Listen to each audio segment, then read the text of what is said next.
Breaking. Sweden has more migrants leaving than arriving. Proof if benefits are taken away, they will deport themselves. This is true. So the migrant problem in Sweden has gotten so incredibly bad and so dangerous that starting in 2022, they made huge cuts to their benefit programs for non-EU citizens. What did they do? They required them to learn Swedish, to work, and integrate to access their welfare in a step-by-step program instead of just on arrival. They're also literally paying people to leave their country $34,000 per migrant if they are to return to their home country starting in 2026.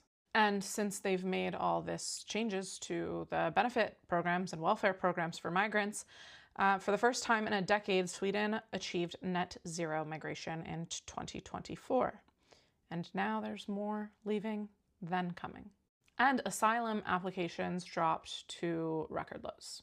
But this problem got so bad for Sweden starting in 2015 when they let in 160,000 asylum seekers, which then by 2017, their foreign-born population reached 20% of the total population. And statistically, these migrants were coming from Syria, Iraq, Somalia, and Afghanistan.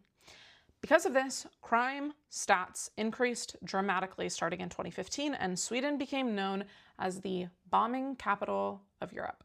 After they let in all these migrants, their crime stats grew so drastically.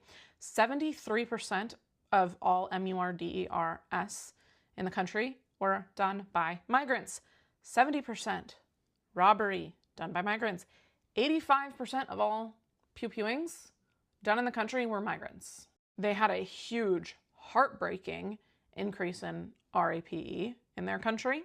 And by 2022, 75% of migrant households were on welfare or benefits. They had migrant-heavy neighborhoods that were called vulnerable neighborhoods. They had 55 of them where open drug trafficking and violence just became completely normal. Because guess what? These people don't want to assimilate. And it really got so bad that they finally said, nope, we're doing something about this. This is what England needs to do.